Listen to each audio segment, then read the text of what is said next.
The Buddha once said that all he taught was suffering and the end of suffering, or to translate it another way, stress and the end of stress.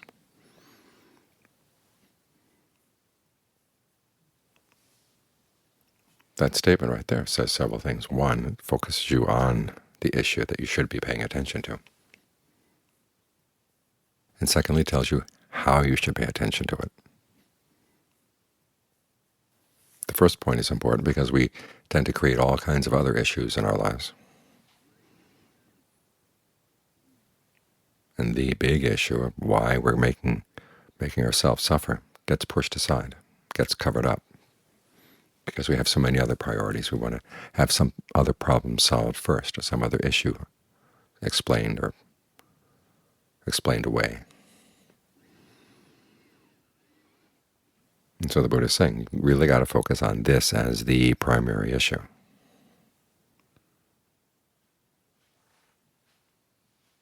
Pay careful attention. What is the suffering? What would be the end of suffering? That's how you focus on the topic. In other words, you're looking at it in such a way that you can put an end to it. The Buddha, of course, is not forcing you to look at it this way. He's not even forcing you to look at suffering. The suffering itself pushes you. But he's recommending that this is a crucial thing to focus on, and you want to focus on it in such a way so you see what's causing it, what you can do to put an end to it, and if it really is possible to put an end to it. That gives you the Four Noble Truths. And each of those truths has a duty. You try to comprehend suffering. In other words, sit with it long enough to watch it and figure out what really is the suffering here. He boils it down to the 5 clinging aggregates, which is not an immediate, clear or obvious way of explaining it. To see it in those terms, you have to look at it carefully and take it apart, so that when you see what suffering is, then you can watch it carefully enough to see what the cause is. Develop dispassion for the cause and let it go. And to do that, you have to develop the path, so you can realize the end of suffering. Those are the duties. And they all go together.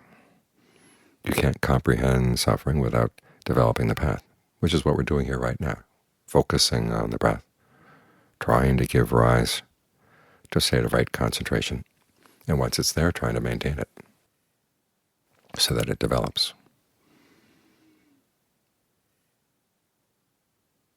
So we're applying appropriate attention and trying to develop appropriate intentions around this too. These two qualities have to go together. The fact that we're focusing on the problem of suffering is because we want to put an end to it. There's an intention right there.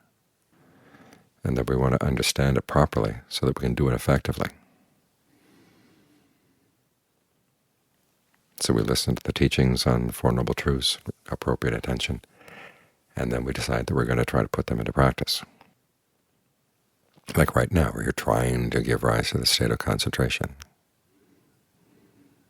That's the appropriate duty with regard to the path. You develop it. You don't just sit and watch, oh, here comes some mindfulness, and there it goes. Or here comes a moment of concentration, and there it goes. That's not insight. That's laziness. There's work to be done here. And so if it's not working, things aren't developing, you have to ask yourself, what's lacking? Are you not really focusing on the issue of suffering? Think about it for a while. If you could put an end to the suffering that you cause yourself, there'd be a lot of good that would come in all kinds of directions. You could live with the difficulties in the world and not suffer from them. And the world is a difficult place.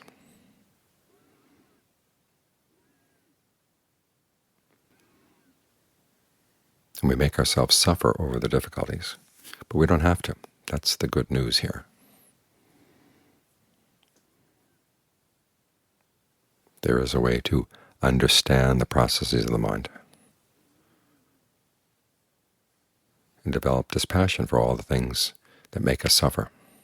It's funny, we are passionate for the things that make us suffer. That's our problem. We like a lot of the things that cause suffering, and we actually like a lot of things that really are suffering in and of themselves, but we don't recognize them. So that's the first part of appropriate attention. Appropriate attention is to learn how to recognize these things and see the importance of this problem.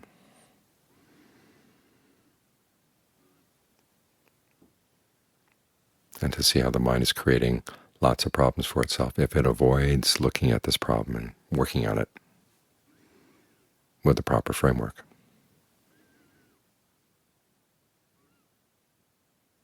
That's why we have the contemplation of the parts of the body. A lot of times we look for pleasure in the body. But what's there of any real permanent essence there that we can really rely on? That's why we have contemplation of death. The body's going to leave us. We're going to leave this world. And we're going to take with us? Well, we're going to take our actions, but we can live the best life possible in this lifetime and still have some bad karma from a previous lifetime. Who knows what could sneak in? So we're in a very precarious position. So it's good to see the precariousness. They can develop a sense of samvega for any type of attention or intention that doesn't fall in with the Four Noble Truths. When you can lose interest in the other things that pull you away from developing concentration, then you can really work on that intention to get the mind focused. Then it becomes an issue of learning how to understand your mind. What does your mind like to settle down with? Concentration is not meant to be forcing yourself to stay with something you don't like. You have to have a sense of pleasure for the mind to settle down here. So find an object that the mind finds congenial, that you like to stay with. You can stay with at least some period of time. Work with the breath so it becomes comfortable, so it becomes interesting.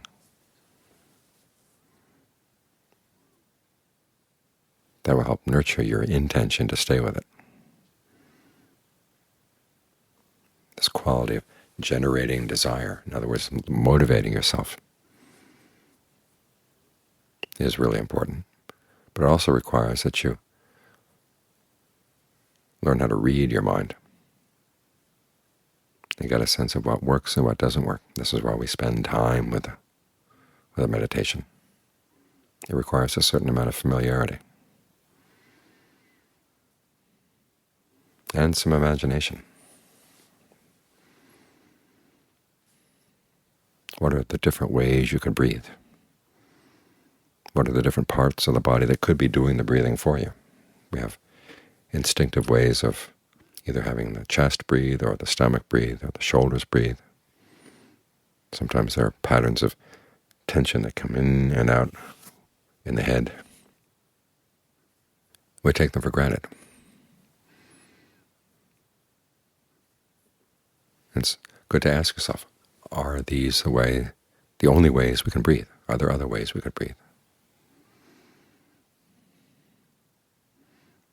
What if we think of the whole nervous system doing the breathing?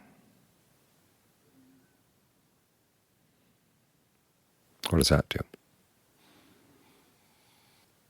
In other words, in order to pay attention to the concentration, you have to motivate yourself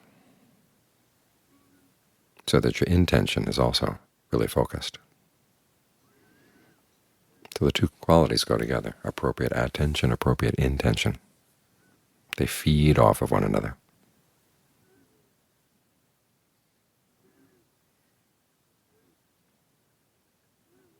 The intention turns into concentration. The attention is what develops your discernment.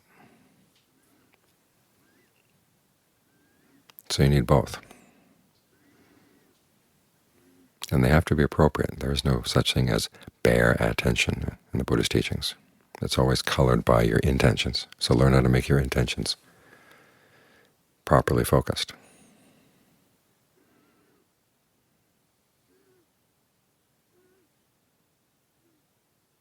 To figure out why it was that after all the things the Buddha learned in his awakening, this was the issue he focused on teaching.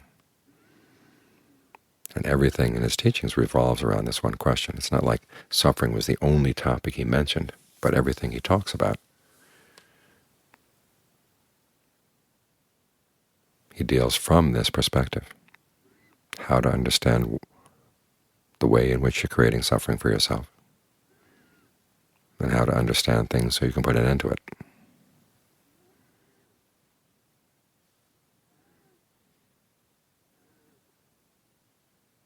When your focus really is narrowed down to this point, you find this not just a narrow point, it covers a huge area of your life. But if you can solve this one problem, all your other problems are not going to weigh on the mind. Some things you can solve, some things you can't. That's the way of the world. But this is a problem you can solve, and it's really worthwhile. And the solution shows you things that you might never expect it.